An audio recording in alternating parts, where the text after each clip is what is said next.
Hi කොහොමද ඉතින් ඔයාලට? ඔන්න අද මම වීඩියෝ එකකින් ගෙනාවේ ප්‍රින්සස් ලයින් ක්‍රමයට ඕල්ටනෙක් සහිත දිග ගෝමක් මහගන්න විදිය. සම්පූර්ණයෙන්ම බ්ලොග් එක ඇඳගෙන රෙදි කොටස කපාගෙන මහගන්න විදිය සම්පූර්ණ වීඩියෝ එකේ තියෙනවා. එහෙනම් අදත් ඔයාලව වැහුම් පාසල YouTube channel එකට ගොඩක් ආදරයෙන් පිළිගන්නවා. මේ ගෞව මහන්න මන් 60 පල්ලෙන් රෙදි ආර 4ක් අරගෙන තියෙනවා. අද ප්‍රින්සස් ලයින් ක්‍රමයට උඩ කොටස කපා ගන්න නිසා මම වෙනම කොලයක ඇඳලා ඔයාලට පෙන්නන්නම්. අපිට කොහොමත් ඒක බ්ලොක් ක්‍රමයට තමයි කරගන්න වෙන්නේ. අපිට මේක බ්ලොක් ක්‍රමයට කරගන්න එකෙන් අපේ කාලේ වගේම රෙදිත් ඉතුරු කරගන්න පුළුවන්. ඒ නිසා ඔයාලටත් පුළුවන් නම් මේ විදිහට වෙනම කොලයක ඇඳලා උඩ කොටස කපා ගන්න. මන් මුලින්ම උඩින් මේ විදිහට හරස් රේඛාවක් ඇඳ ගන්නවා. මේ තියෙන අපේ නැම්ම. මේ රේඛාවේ නැම්ම කෙළවරේ සිට ලකුණු කරගන්න අපේ උරහිස දෙකට බෙදාගත්ත මිම. එතනින් පහළට අඟලක් ලකුණු කරගන්නවා. මේ විදිහට රේඛාවක් නැම්මට ඇඳගන්න. මේ ඇඳගත්තේ අපේ උරහිස රේඛාව. මේ රේඛාවේ කෙළවරේ ඉඳන් පහළට අපි ලකුණු කරගන්නවා රැගල් උස. රැගල් උස වෙන්නේ අත්කට දෙකෙන් බෙදලා අඟලක් අඩු කරමින්ම. මේ හරහා අපේ රැගල් රේඛාව ඇඳගන්න. රැගල් රේඛාවේ ලකුණු කරගන්න පපුව වටය 4න් බෙදලා අඟල් භාගයක් එකතු කරගත්ත මිම. අපි දැන් මේ උරහිසයි රැගල් රේඛාවයි අතර හරි මැද ලකුණු කරගන්න ඕනේ. එතනින් ඇතුළට අඟල් භාගයක් මේ විදිහට ලකුණු කරගෙන ඒ හරහා රේඛාවක් ඇඳගන්න. දැන් අත්කට ඇඳගමු. මේ විදිහට අත්කට ඇඳගන්න. ඊළඟට මෙතනින් අඟල් 3 ලක්ෂය ලකුණු කරගන්න. උරහිසේ සිට පහළට උස කොච්චරක් ඕනේද කියලා, يعني උඩ කොටසේ උස කොච්චරක් ඕනේද කියලා ලකුණු කරගන්න. මම අඟල් 14ක් ගන්නවා.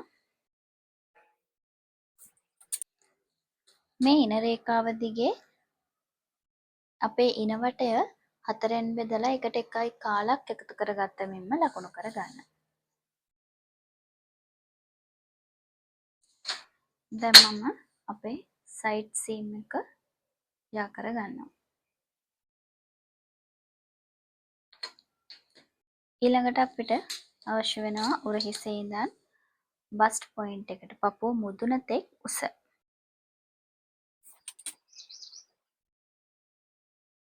ඒ හරහා රේඛාවක් ඇඳගන්න. ඊළඟට අපිට ඕන වෙනවා ඩාට් විත් එක උපනැලි පළල දෙකෙන් බෙදලා මෙතන ලකුණු කරගන්න. මේ විදිහට. ඒ පළලම මෙතන පපුව තෙක් රේඛාවෙත් ලකුණු කරගන්න ඕනේ. දැන් මේ විදිහට රේඛාව ඇඳගන්න. ඊළඟට මෙතන ඉඳන් අත්කටට අපි මේ හැඩය යා කරගන්න ඕනේ. මේ ප්‍රින්සස් ලයින් හැඩය අපිට අත්කටට ගන්න පුළුවන්, කරට ගන්න පුළුවන්, ෂෝල්ඩර්ස් වලට ගන්න පුළුවන්, ඕන තැනකට ගන්න පුළුවන්. ඉතින් මම අත්කටට තමයි අද ඇඳගන්නේ. ඊළඟට අපි ඔපනැලි ඇඳ ගන්න ඕනේ. මෙතන ඉඳන් දෙපැත්තට මේ විදිහට අඟලක් ලකුණු කර ගන්නවා.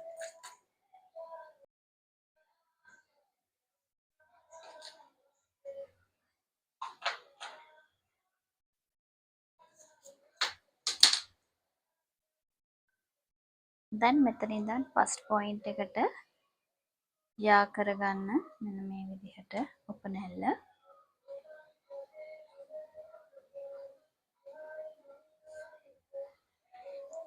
අපි මෙතනටත් ඩාට් එකක් ඇඳ ගන්නවා.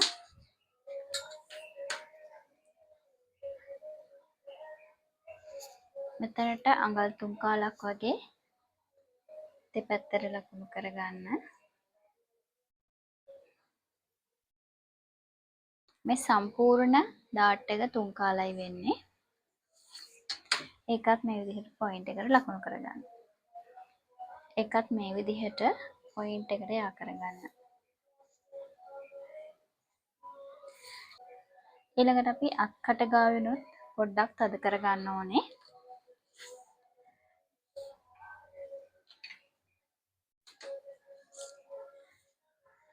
මම එතනින් අඟල් කාලක් විතර අයින් කරගන්නවා මේ විදිහට.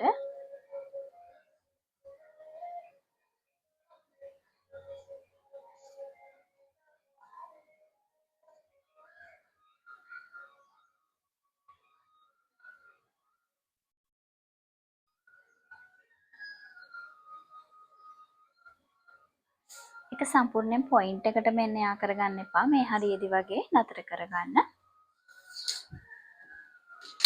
හරි. ඊළඟට අපි බෙල්ලට ගැට ගහන්න පුළුවන් විදිහට මේක බ්ලොක් එක වෙනස් කරගන්න හදන්නේ. ඉතින් ඔයාලට සාමාන්‍ය අතක් දාගෙන මහ ගන්නවා නම් මෙන්න මේ වෙලාවේදී කර ඇඳගෙන මේ බ්ලොක් එක පාවිච්චි කරලා ප්‍රින්සස් ලයින් හැඩය ඇඳුමට ගන්න පුළුවන්. නමුත් මම මේ වෙලාවේදී මෙතනින් කරට ගැට ගහන විදිහට හදාගන්න නිසා අපි දැන් ඒ විදිහට හදාගමු බ්ලොක් එක. අපි මෙතනදී කර පළල විදිහට ගන්න කරවටය 4න් බෙදලා අඟලක් අඩු කරගත්ත මෙන්ම. මට අඟල් 2.5ක් ලැබෙනවා. මම ඒක එතන ලකුණු කරගන්නවා. මේක අඟල් 3 ලක්ෂය අපි දැනට අයින් කරගමු. එතන ඉඳන් පහළට අපි කර ගැඹුර ලකුණු කරගන්න ඕනේ. ඉතින් ඔයාලට කැමති කර ගැඹුරක් ගන්න පුළුවන්.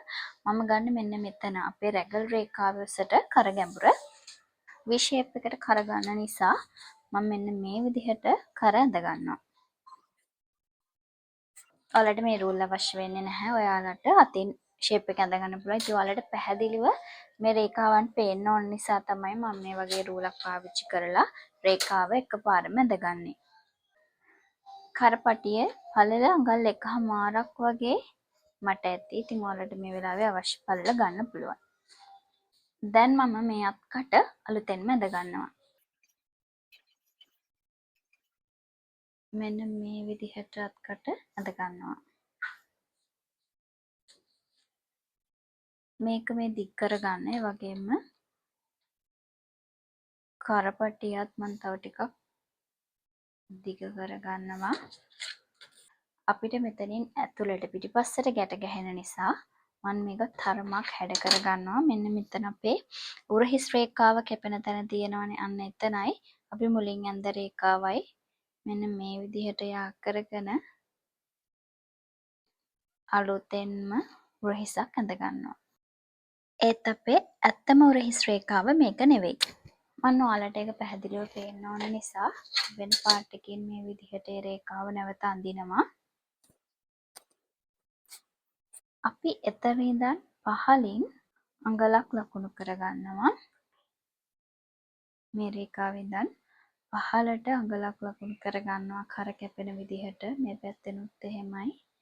මේ විදිහට ලකුණු කරගෙන මේ ලක්ෂයන් දෙක යා කරගනිමින් අලුත් උරහිස් රේඛාව ඇඳ ගන්න. දැන් මම මේක වටේට මැහුම් වාසි තියාගන්නවා. වටේටම අඟල් භාගය ගානේ තියාගන්න. දැන් අපි මේක කපා ගන්න ඕනේ. මේ මැහුම් වාසිත් එක්ක මේ බ්ලොක් එක කපා ගන්න. ඒ වගේම අපි මෙන්න මේ මැද තියෙන මේ කොටස් වෙන් කරගන්නවා. මේවා ඉවත් කරනවා අපි.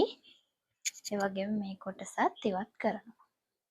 ඉතින් මේ ටික ඉවත් කරන්න කලින් අපි මේ මැහුම් වාසිත් එක්ක බ්ලොක් එක කපාගෙන පසුපළුව නිර්මාණය කරගෙන තමයි මේ කොටස් වෙන් කරගන්නේ.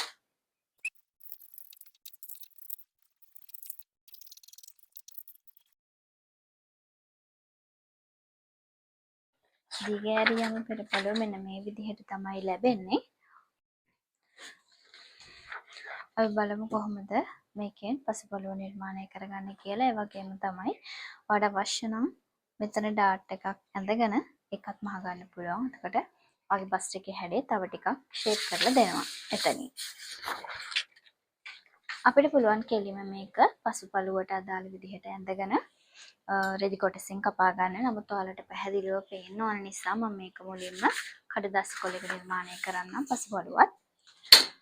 අපි මෙතන ඉඳන් මෙතනට දුන්න තුන් කාල මෙතන පහළම රේඛාවේ ඉඳන් ඉහළට ලකුණු කරගන්නවා. මෙන්න මේ විදිහට තුන් කාල විතරක් ලකුණු කරගන්න.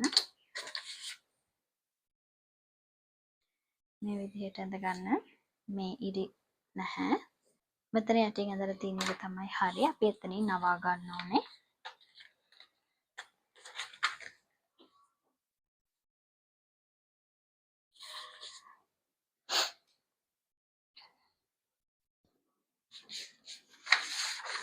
හරි. අපි දැන් මේ විදිහට ඉරට පාටියට තමයි අරගන්නේ. මුලින්ම මැහුම් වාසි සඳහා අඟලක් හෝ අඟල් 1.5ක් තියාගන්න.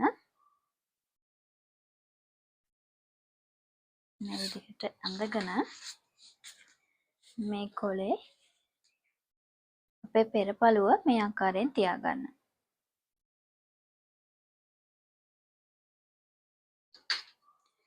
ඊට පස්සේ මෙතන යට කොටසත් ඇඳගන්න. ඊට සයිඩ් සීම් එකත් ඇඳ ගන්න ඕනේ. මෙතන සයිඩ් සීම් එක මේ අත්කටි වල වෙන තැන විතරක් ලකුණු කරගන්න. ඒ වගේම මෙන්න මේ රෙගල් රේඛාව කොතනද එන්නේ කියන එකත් ලකුණු කරගන්න ඕනේ. අපේ ඒ වගේම මම මෙතන අපේ ඩාට් එකත් ලකුණු කරගත්තා. ඒ විදිහට අයින් කරගන්න.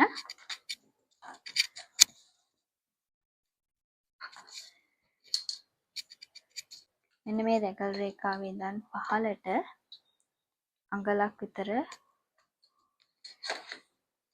මෙතනට අඟලක් විතර ලකුණු කරගන්න. ඊට පස්සේ මෙන්න මේ විදිහට ඊට පස්සේ පිටේ හැඩය ඇඳ ගන්න ඕනේ. දැන් මේක ඔයාලට මෙතන ඉඳන් මෙතනට කෙලින් ඇඳ ගන්නත් පුළුවන් අවශ්‍ය නම්. නැත්නම් ඔයාලට මේ විදිහට පොඩි හැඩයක් දෙන්නත් පුළුවන්. මම දෙවිදියම ඔයාලට පෙන්නන්නම්. මෙන්න මේ විදිහට අඳින්නත් පුළුවන්.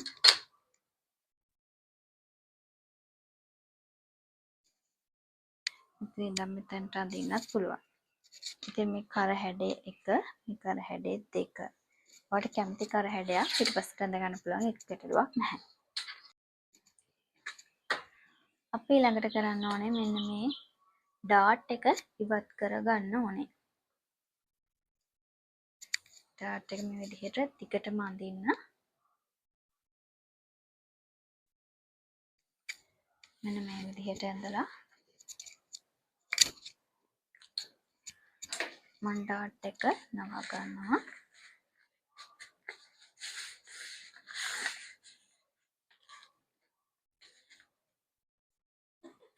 මෙන්න මේ විදිහට. ඊළඟට ආයෙත් ඔයාට ඕන කර හැඩේ මේ විදිහට අඳ ගන්න ඕනේ. අපි දැන් මෙතන කරේ පිටිපස්සේ තියෙන ඩාට් එක අයින් කරගන්න එක. මේ විදිහට අඳ ගන්න ඕනේ ආයෙත්. දැන් මේකට අපිට මැහුම් වාසි තියන්න අවශ්‍ය වෙන්නේ නැහැ. මොකද අපි පෙරපළුවෙන් තමයි මේක හදාගත්තේ.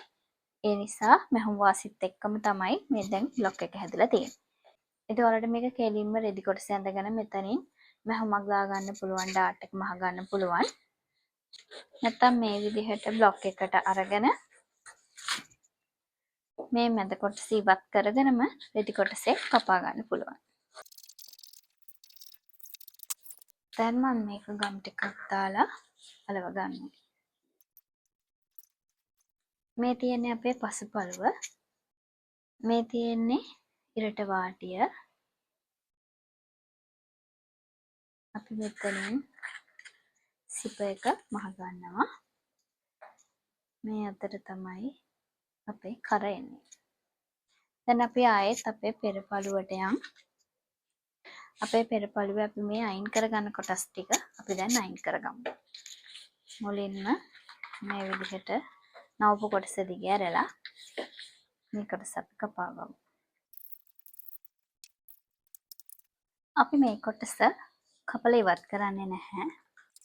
මේ විදිහට නවලා අලව ගන්නවා.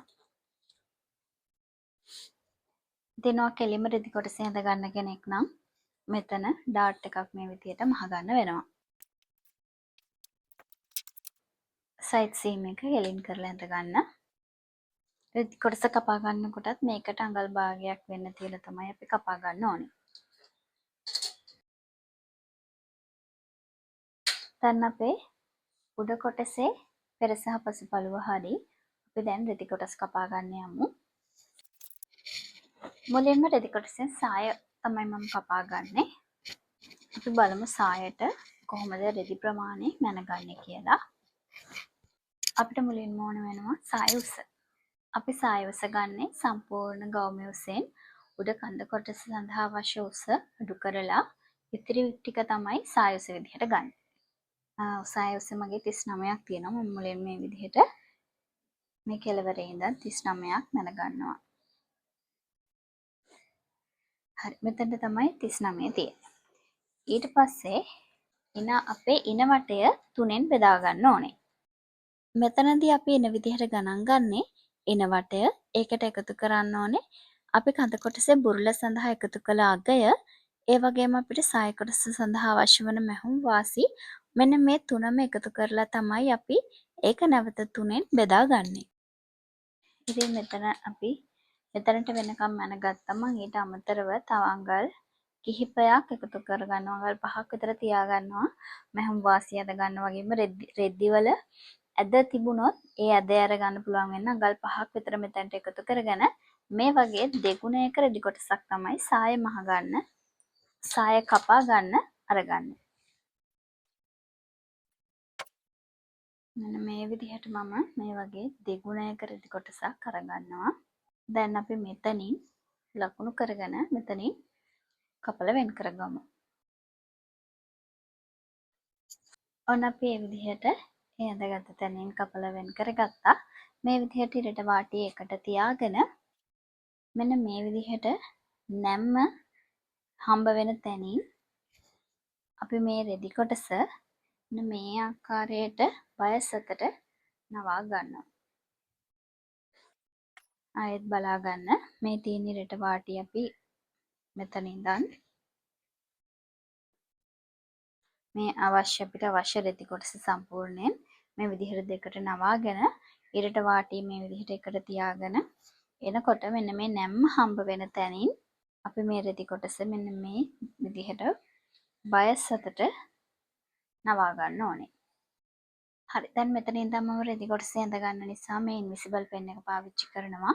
එහෙම නැත්නම් ඔයාලට පුළුවන් මේ වගේ ඉන්විසිබල් චෝක් එකක් පාවිච්චි කරන්න. මේක අනිත් චෝක් වගේ නෙමෙයි, අයන් කරාම මැකෙනවා.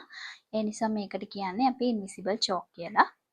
දැන් අපිට මෙතනට ඉරට වාටිය දෙක සහ නැම්ම එකට ලැබිලා තියෙනවා. මෙතන ඉඳන් පහළට ඉන වටය 3ෙන් බෙදාගත්ත මෙන්න ලකුණු කරගන්න ඕනේ. මට අඟල් 10ක් හම්බුණා. මම ඒ අඟල් 10 මේ විදිහට ලකුණු කරගන්නවා. දැන් මෙතන මේ විදිහට කර්ව් එකක් ඇඳ ගන්න. ඊළඟට අපි මේකට අඟල් භාගයක මැහුම් වාසිය තියා ගන්න ඕනේ. එතන ඉඳන් පහළට සාය උස ලකුණු කරගන්න ඕනේ. මට 39ක් ඕන වෙනවා. මම මෙතනින් එක ලකුණු කරගන්නවා. කලින් අපි අඟල් 10 ලකුණු කරගත්තා වගේම මේකත් මේ විදිහට තිය සම්පූර්ණ කොටසෙම උස ලකුණු කරගන්න ඕනේ.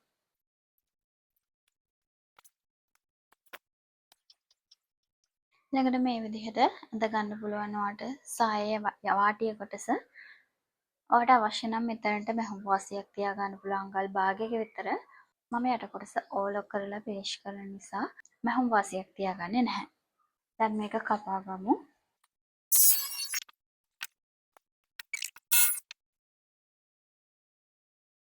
දැන් අපිට හම්බ වෙනවා මෙන්න මේ විදිහට. මම මෙතන මැද්දෙන් පොඩි කට් මාක් එකක් දා ගන්නවා.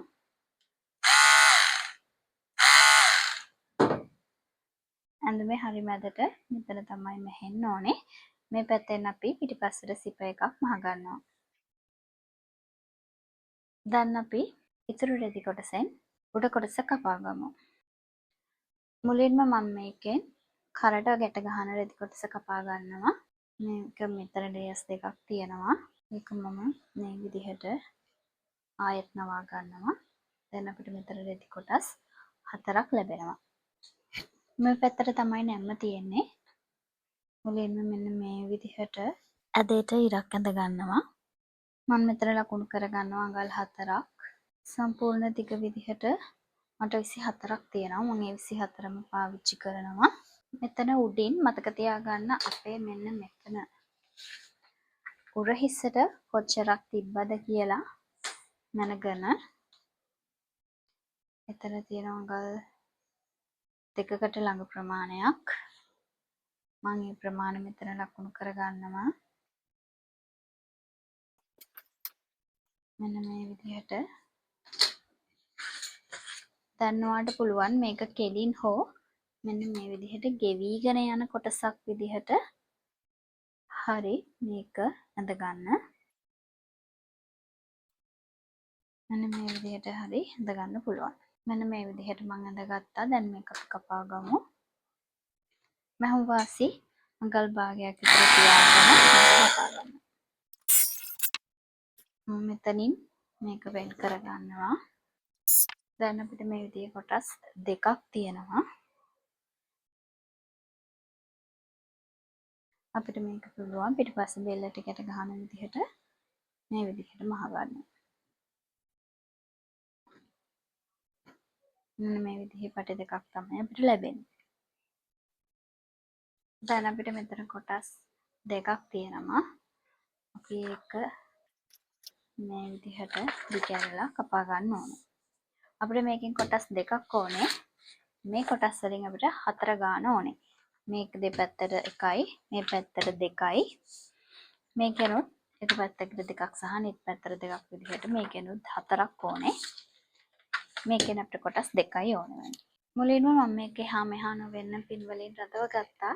ඊළඟට අපි මෙතන අඟල් භාගයක මහුම් වාසි තියාගන්න ඕනේ. මොකද අපි මෙතන ඩාට් එක කපලා අයින් කරාට එතන මහුම් වාසි වෙනම තිබ්බේ නැහැ. ඒ නිසා මෙන්න මේ වෙලාවේදී අපිට මහුම් වාසි අඟල් භාගේ තියාගන්න පුළුවන්.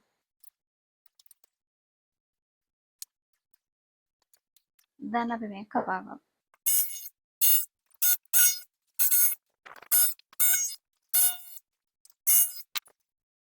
එතන කොටස් දෙකක් තියෙනවා.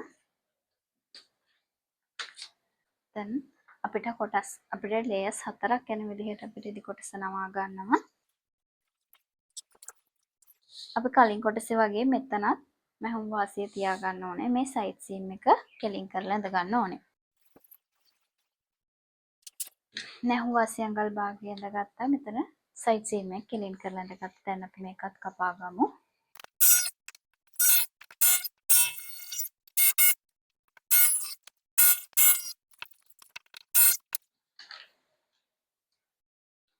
හරි අපේ සාය කොටස සහ උඩ කොටස් දැන් හරි. අපි ඊළඟට කරන්න ඕනේ මේවට මේ කරවටේට අත් වටේට මෙතන පෙරපළුවේ කරවටේට පේපර් ෂිප්නින් කර ගන්න ඕනේ. මම කලිනුත් ඔයාලට කියලා දීලා තියෙනවා පේපර් ෂිප්නින් ගැන. මේ තියෙන්නේ පේපර් ෂිප්නින්. මේක එක පැත්තක ගම් එකක් තියෙනවා. ඔයාලට පේනවා ඇති දිලිසෙනවා. ඒ තියෙන්නේ ගම් එක. මේ පැත්ත නෝමල් කොලයක් විදිහට තියෙන්නේ. මේක අපි අයන් කරලා තමයි මේවට අලවගන්නේ.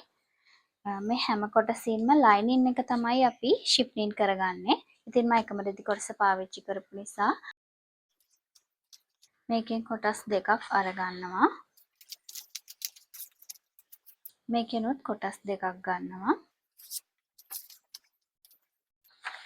මේකේ එක කොටසක් අරගන්නවා. ඉතින් මේ විදිහට මේක උඩින් මහ ගන්න තියාගෙන මම මේ කොටස් ලයිනින් විදිහට අරගෙන මේවට මම ඔයාලට කියපු වෙන්නපු තැන් වලට අඟල් 2ක් විතර පළල පේපර් ෂිප්නින් කොටස් අලව ගන්න ඕනේ.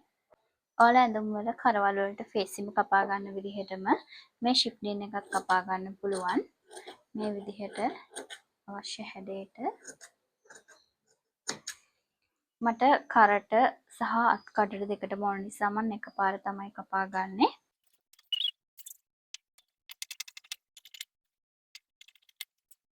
දැන් මේක අපිට අයන් කරලා අලව ගන්න තියෙනවා.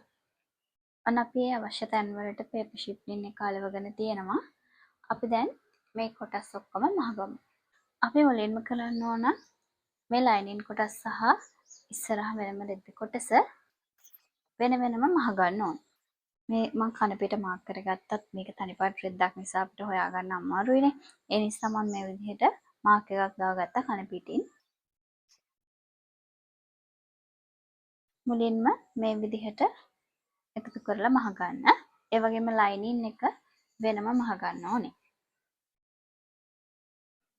අන්න අපි ලයිනින් එක සහ ඉදිරිපස රෙදි කොටස් දෙකම මේ විදිහට මුට්ටු කරගත්තා.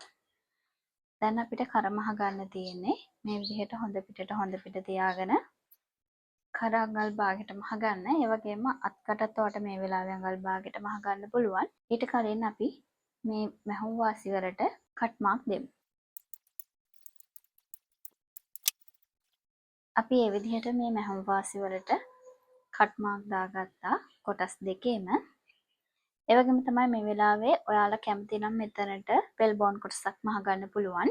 ඒක අත්‍යවශ්‍ය නැහැ. ඔයාලට සාමාන්‍ය ගමනකට අඳින්න වගේ නම් වෙල් බෝන් නැතුව මහගන්න පුළුවන්. මම මේකට වෙල් බෝන් කොටසක් මහගන්නවා. මම මෙන්න මේ ප්‍රමාණයට වෙල් බෝන් කොටස් දෙකක් ගත්තා. අපි යට අඟල් භාගෙ මැහුම් වාසිය අතෑරලා එතන ඉඳන් මෙන්න මේ වගේ බස්ට් පොයින්ට් එකට ලං වෙන්න ප්‍රමාණයක් ගත්තම ඇති. දැන් මේක ලයිනින් කොටසටවා මහගන්න ඕනේ. අපි මේක ඇතුළට වෙල් බෝන් කොටස දාලා මහගත්තා. ඒ වගේම මැහුම් වාසිත් මැද කොටස පැත්තට හරවලා මේ විදිහට මහගත්තා.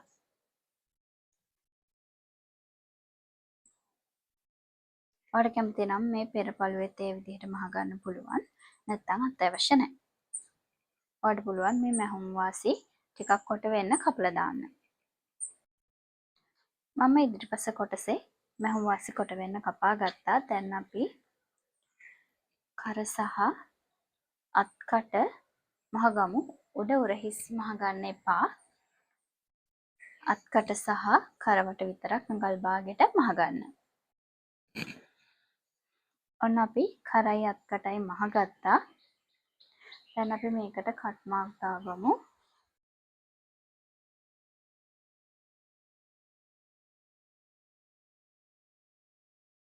දැන් අපි මේක අනිත් පැත්ත හරව ගන්න කලින් උරහිසට මහගන්න පටි දෙක මහගන්න ඕනේ. ඒ වගේම මේ ප්‍රින්සස් ලයින් හැඩය අයන් කරගන්නත් ඕනේ. දැන් අපි කපාගත්ත පටි දෙක මහගන්න ඕනේ. අපි මේ ඇඳගත්ත මැහුම් වාසියට හරියටම මේක මහගන්න. මම මේ පටි දෙක මහගෙන හොඳ පිට හරවගෙන අයන් කරගත්තා. ඊළඟට මේ පටි දෙකේ හීනි පැත්ත මේ විදිහට මේ කොටස් දෙක ඇතුලෙන් යවා ගන්න ඕනේ. මේ විදිහට. ඉතින් මේක හරියටම අපි අඟල් භාගයට මහගන්න ඕන නිසා මේ විදිහට මේ ගානටම මේ හැඩයටම මේක තියාගන්න ඕනේ. මේ විදිහට තියාගෙන එතනින් අඟල් භාගයට මහගන්න. දෙපැත්තම මේ විදිහට මහගන්න. අන්න අපි මේ විදිහට උරහිස අඟල් භාගයට මහගත්තා. දැන් අපිට තියෙන්නේ මේක හොඳ පිට හරව ගන්න.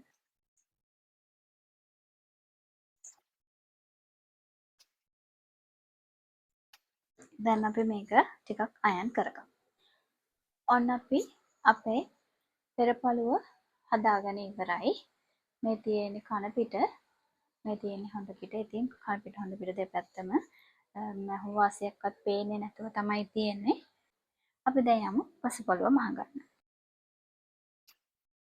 මේකෙත් මේ විදිහට හොඳ පිට තියාගෙන අඟල් භාගෙට කර මහගන්න. මේ කොටස් දෙකම මේ විදිහට මහගන්න. අපි මේක කරෙන් මහගත්තා. ඒ වගේම මැහුම් වාසියට කට් මාක් දාගෙන ඒක ලයිනින් කොටසට තියලා මේ විදිහට මහගෙන තියෙනවා. අවුට්ලයින් එකක් ගහගෙන තියෙනවා. මේ විදිහට පසුපළුවේ කොටස් දෙකම මහගන්න. දැන් අපි මේ මහගත්ත පසුපළු කොටස් දෙක පෙරපළුවේ හොඳ පිටට පසුපළුවේ හොඳ පිට මෙන්න මේ විදිහට තියාගෙන සයිඩ් සීම් එකෙන් මහගන්න ඕනේ අඟල් භාගයට. මම සයිඩ් සීම් එක මහගෙන ඕලොක් කරගත්තා. මම මේ විදිහට තමයි මහගත්තේ. මොකද අපිට බොහෝ දුරට මෙතනින් අඟල් භාගයක් විතර මහගන්න වෙනවා. ඒක අපි ඇඳලා බලලා තමාට අවශ්‍ය නම් විතරක් මෙතනින් මහගන්න අඟල් භාගයක් විතර. ගොඩක් දුරට ඒක මහගන්න අවශ්‍ය වෙන නිසා මම මේ විදිහට තමයි මැහුවේ. මේ වගේ මේ මැහුම් වාසිය ඇතුළට යන විදිහට අපිට ඕන නම් මහගන්නත් පුළුවන්. නමුත් මම මේ වෙලාවේ අපිට මෙතනින් අඟල් භාගයක් තව මහගන්න වෙන නිසා මේ විදිහට තියාගත්තා. හරි. ඊළඟට අපි සාය කොටස මහගන්න ඕනේ එන්නට. මම මෙතන හරි මැද මාක් එකක් දාගන්නවා. මට මතක ඇති අපි සාය කපනකොට සාය ඉනේ හරි මැද්දෙන් කට් මාක් එකක් දාගත්තා. ඒක හරියටම මැද්දට එන්න මහගන්න ඕනේ. මේ උඩ කොටසේ හොඳ පිටට සාය හොඳ පිට මෙන්න මේ විදිහට තියාගන්න. ඔයා මේ විදිහට මහගත්තම සායේ ඉන ටිකක් වැඩි වුණත් පොඩ්ඩක් හරි මදි වුණත් ඔයාලට පොඩ්ඩක් බැලන්ස් කරගන්න පුළුවන් මේ විදිහට මැද ඉඳන් දෙපැත්තට මහගෙන යනකොට. සාය කිසිම වෙලාවක අදින්න එපා. මොකද මේකේ සමහර තැන් බයස් අතට කැපිලා තියෙන නිසා ඉන ලොකු වැඩි වෙලා රැලි වෙන්න පුළුවන්. එතකොට ඒක කැතයි. ඒ නිසා මේක මෙහෙම හරියට අපි මහගමු. ඔන්න අපි මහලා ඕලොක් කරගත්ත ඉන අපිට මේ වගේ ප්‍රමාණයක් ඉතුරු වෙලා තියෙනවා. අපි මේ කොටස කපලා ඉවත් කරගන්න ඕනේ. ඒ වගේම තමයි මේ වගේ ෆ්ලෑට් සායක් කැපුවට පස්සේ ඉරට වාටියෙන් පහළ ඉඳන් යම් තරමක් අයින් කරගන්න ඕනේ. නැත්නම් සාය පිටිපස්සෙන් රැලි වෙන්න පුළුවන්.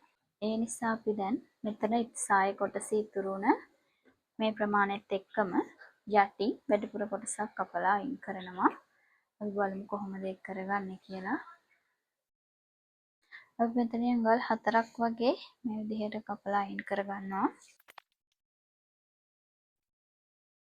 දැන් අපි මේ කොටස කපලා ඉවත් කරගමු. දැන් අපි මේ කොටස් දෙක වෙන වෙනම ඔලොක් කරගමු. දැන් මම පසුබලුවට ඉන්විසිබල් සිප එකක් මහනවා. ඔයාලා ඉන්විසිබල් සිප එකක් කොහොමද හරියට මහගන්නේ කියලා දන්නේ නැත්නම් මගේ channel එකේ මම වීඩියෝ එකක් දාලා ඇති හරියටම කොහොමද ඉන්විසිබල් සිප එකක් මහගන්නේ කියලා. ඒ වීඩියෝ එක ඔයාලට මගේ channel එකෙන් බලන්න පුළුවන්. මම ගාව රතු පාට සිප එකක් නැති නිසා මම කළු පාටේ මේ විදිහට සිප එකක් මේකට මහගන්නවා. අපි පසුබලුවට සිප එක මහගත්තා. ඒ වගේම මේ අංශය පහළට වෙනකම්ම මහගෙන ගියා. සිප එක උඩින් ෆිනිෂ් කරගන්න මේ විදිහට ඇතුළට නවලා මෙන්න මේ විදිහට හරවලා මේ උඩින් මැහුමක් මහගන්න. මේ දෙපැත්තම මේ විදිහට ෆිනිෂ් කරගන්න. ඊළඟට සාය වාටිය ඔයා මැහුම් වාසි තිබ්බනම් මේ විදිහට නවාගෙන මහගන්න පුළුවන්. මං ඕලොක් කරලා මේ විදිහට ඇතුළට නවලා මහගන්නවා. ඔන්න අපි ගවුම සම්පූර්ණයෙන් මහගෙන ඉවරයි. අපිට මේ වගේ ගවුමක් සාමාන්‍ය එදිනෙදා අඳිනවා වගේම උත්සව අවස්ථාවක් සඳහා වුණත් මහගන්න පුළුවන්. ඉතින් මම මේක අඳින්නේ පාටි එකකට. ඉතින් ඔයාලත් උත්සාහ කරලා බලලා ගැටලු තියෙනවා නම් කමෙන්ට් එකක් දාන්න.